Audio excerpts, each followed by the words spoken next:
Ladies and gentlemen, I am joined by Mr. Arya. I hope I'm pronouncing that correctly. The host of the GolBezan. I hope I'm pronouncing that correctly as well. Podcast.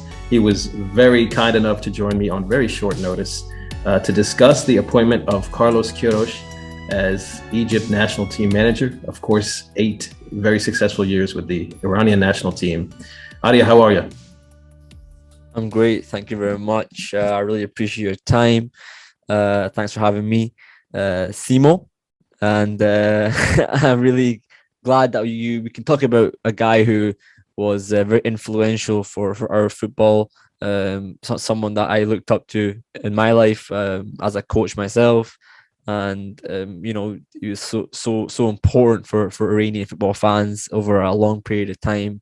And I'm just glad that now he's with a country who we were speaking off air have such potential, but there needs to be a key that unlocks that potential. I think Queiroz is the perfect appointment for the Egyptian national team.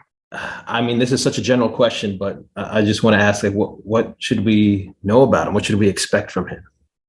Well, look, I mean, as far as I know, Egyptian football is in a lot of problems just now, and they are in need of, as I said, a key, someone who can unlock that, open up the possibilities of bringing in players who, as I said, on our previous podcast, when we brought in our foreign-based players, people who are maybe dual nationality, people who could have played for Iran, but maybe didn't play for Iran.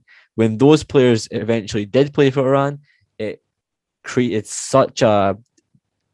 It was a football team. It wasn't just a political football team. It was a real football team in terms of if you're a little bit Iranian, you can play for Iran. This is 2021 now. People are all over the world. You're going to have people who are dual nationality, triple nationality. You have to be able to allow those people to represent one of those nations. So Queiroz will do that. I'm sure he will be looking with his staff to bring in people who are of that nationality. Egypt have tons, millions all over the world, but there's lots of good footballers as well. The other thing is Queiroz, as much as a good coach, he's also a very, very good manager. He'll take a lot of responsibility off the pitch, and I think he will work with the federation as much as he can if they can help him, hoping they get behind him, because if they do, he will bring in the level of authority that you want from a national team. Club football is not the same as national team football, and I feel like Queiroz is a very good national team head coach. Club football, I'm sure he's decent, but I think national team football, okay, Colombia didn't go well for him. I understand that, but I think at this level, I think he's a fantastic coach because he understands authority, understands leadership, and bringing the best out of something that's potentially good, but needs to be better, And that's all music to my ears, and I think music to Egyptian football fans' ears. I mean, at Colombia, I guess technically he failed there since he was dismissed, but 9 wins, 5 draws, 3 losses. It's not bad in that gauntlet that is CONMEBOL. What you said about him taking the blame is because our previous manager did nothing but deflect blame and blame others for all of his shortcomings, pretty much at every stop he's had. And a lot of us were against his appointment from the beginning. It's not like, oh, we found out that he's not a great manager. He wasn't even the top, maybe not even the top 2 or 3 local candidates or options as a manager. You also mentioned that Queiroz brings authority, and we really need somebody who will command respect as soon as he walks into that dressing room. And Queiroz definitely seems like the person to do that. You'd agree, I think. Yeah, look, when Queiroz was in charge of the national team of Iran specifically, the players used to always say, when he walked into the training ground or into the dressing room, you knew that he was the boss. Everyone knew that he was the boss. The guy has worked with Sir Alex Ferguson at Man United, during some of the best periods of that club. He was the former Portuguese coach. He's coached at some top clubs. He used to coach the Galacticos at Real Madrid, Ronaldo, Zidane. So he knows how to coach top players. But because of that experience, coaching players of maybe slightly lower standard, you could agree, is not, he doesn't take it lightly, because he wants to show that although maybe on paper they aren't good, they are actually very good players. And he's very capable of creating a situation where maybe not the best player, but you can be a very important player for me. You know, he's that kind of guy where he puts a lot of trust in players that he believes will work for him. And if players can get on his side, he'll get the best out of those players, you know. So hopefully, I think different in Canada. In Colombia, the players were already kind of, they already thought they were really, really good, so they weren't really gonna do much to improve that kind of attitude. Whereas I don't know if it's the same with Egypt.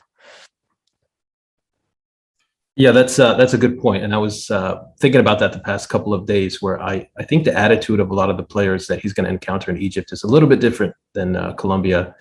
Probably, I mean, definitely not as much international star power. Obviously, there's Mohamed Salah, who's a star, and you know, a couple different players playing in Europe. But I just feel like it's going to compare more to his Iranian experience than his Colombia experience.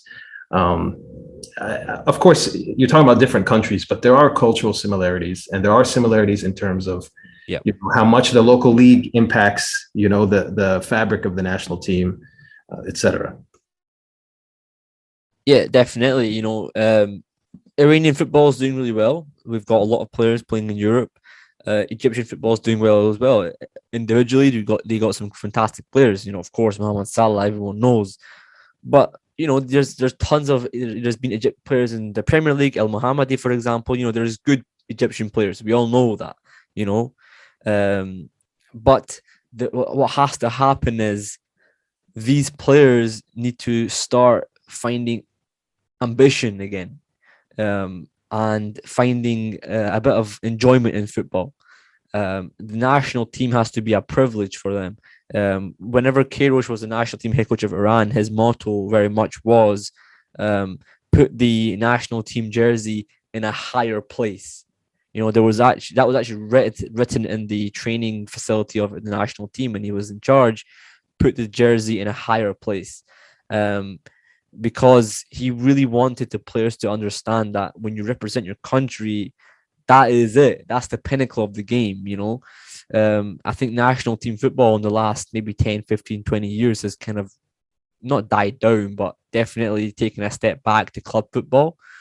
But when you have these lesser national teams, if you will, they have to take national team football extremely seriously, because they have a chance, you know, they have a chance to go up against Spain and Portugal and Italy and all these kind of countries in a World Cup.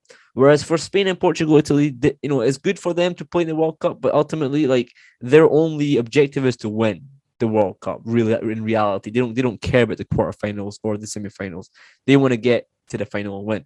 Whereas we want to get past the group stage. You know, we want to, because those are massive objectives for us, and they're in sight.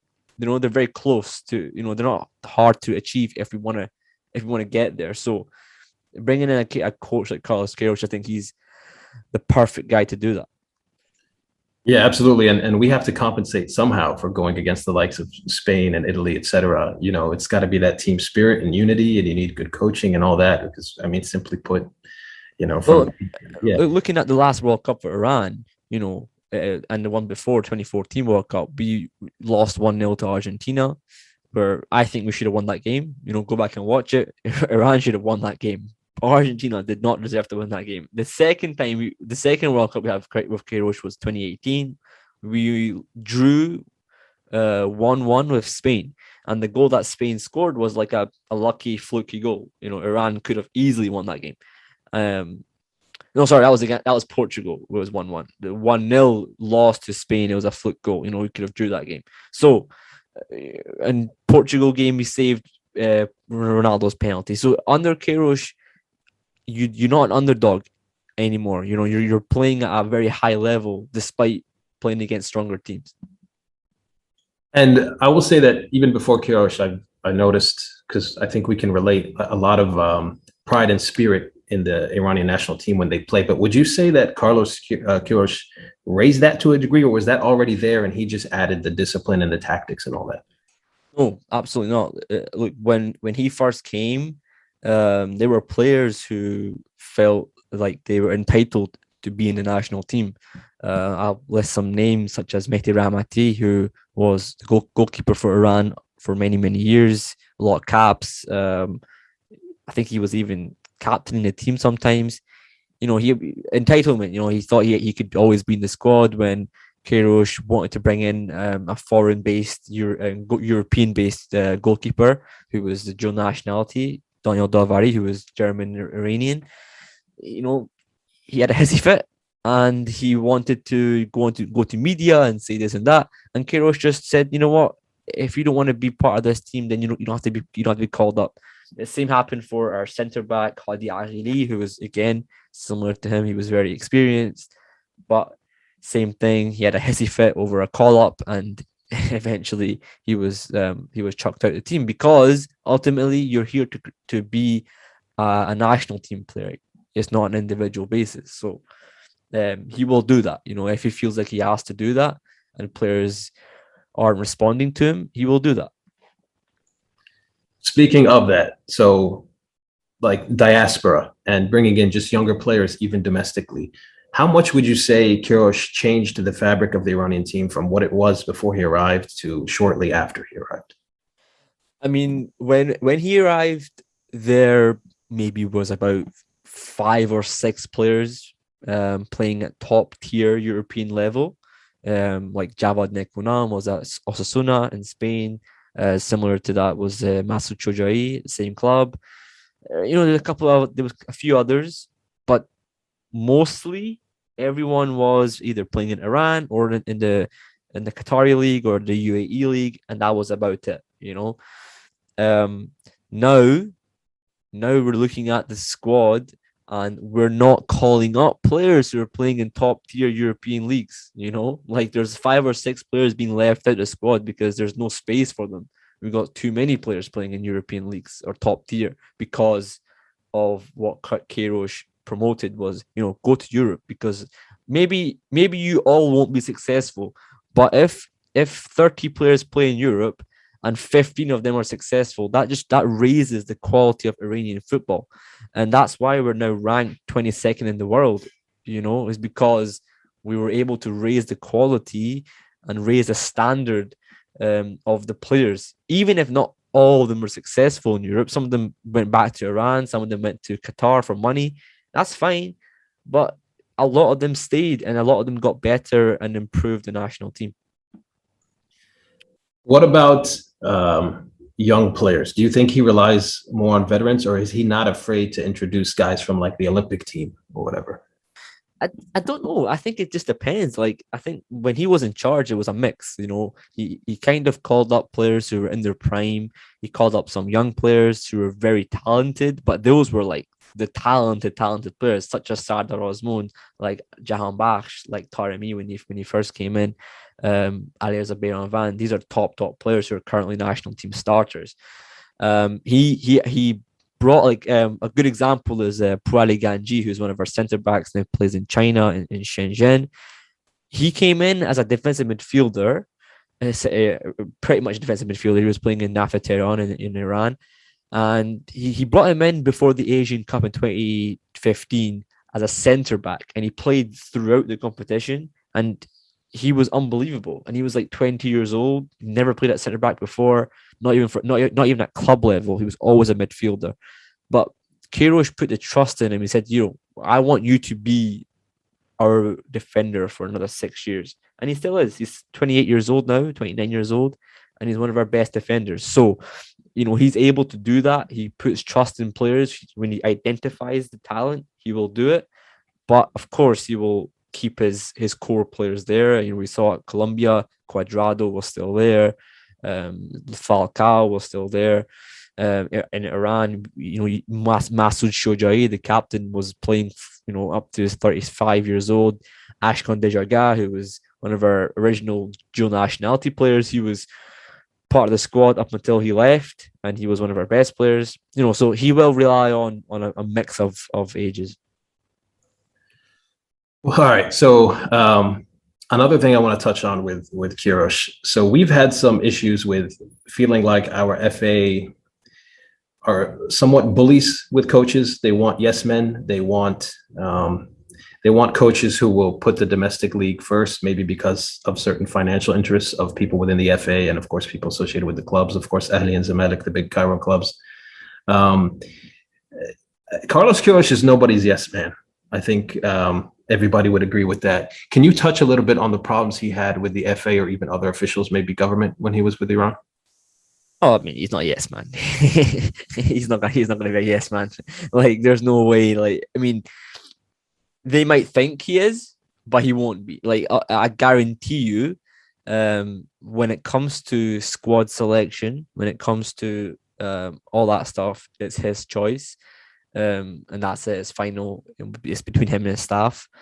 When it comes to stuff outside of that, whether it's friendlies, whether it's camp preparation, whether it's sponsorships, all that sort of stuff, he will want to have a say in that, and I'm sure he will try his best, and I think he'll be successful in it, in implementing that into the federation, because he knows they need it.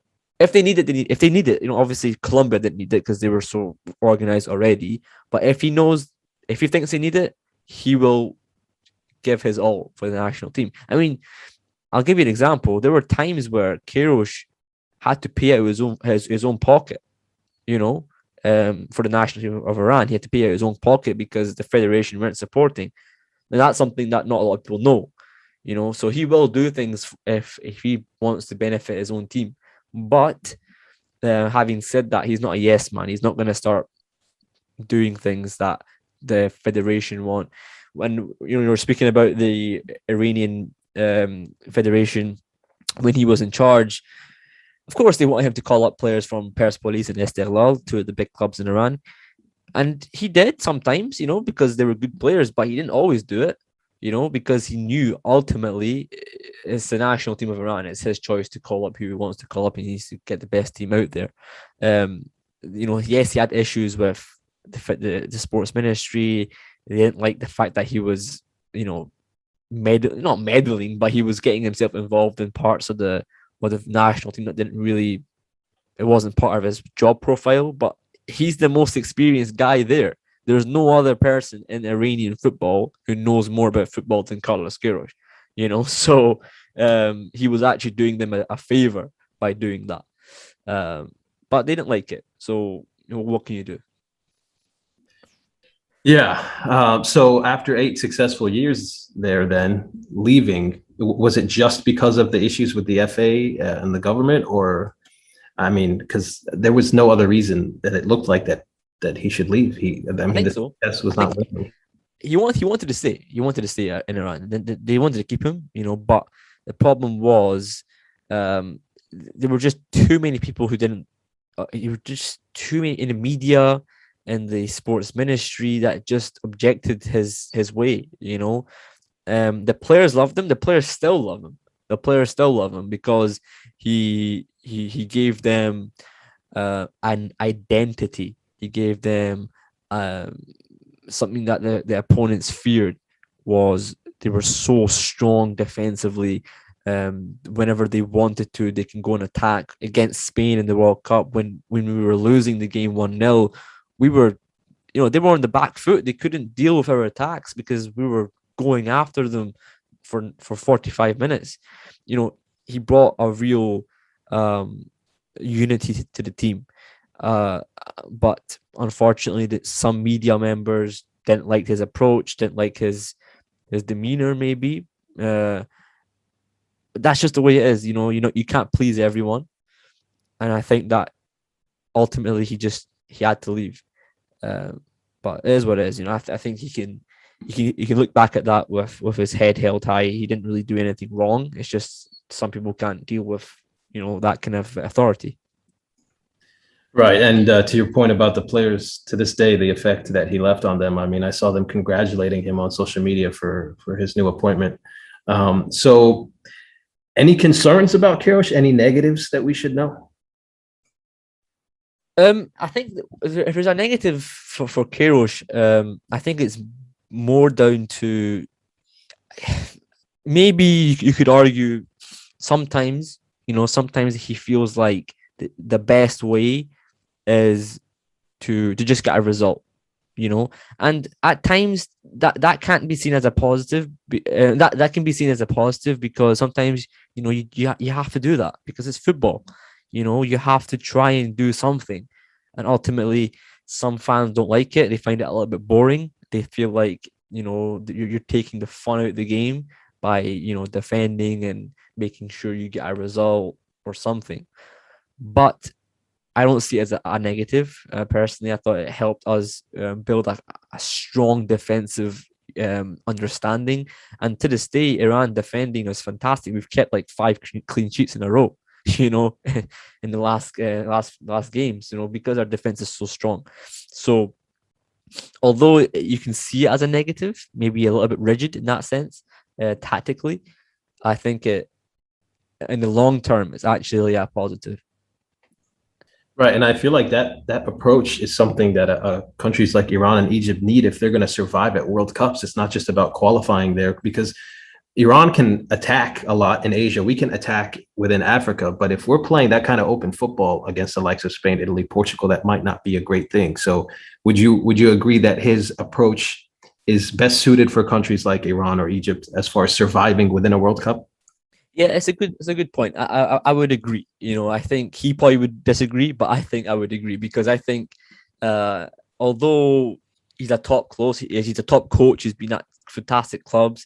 I think his style very much suits this. And I think this is why I was saying on Twitter, I think he's a fantastic appointment for Egypt because Egypt, I feel like, need some sort of coaching, somebody because Kirosh is a coach at heart. He's not necessarily like a guy who lets his assistants coach.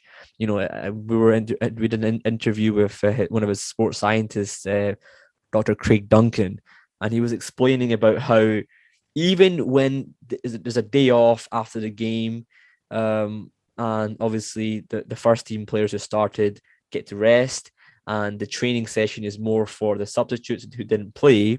Even on that day, Kirosh still wants to coach. He still wants to be the guy in charge. He still wants to be the guy who is there for the players. He wants the players to know that he's there for them and he's going to get everything that he can out of them, not make them feel like they're left out.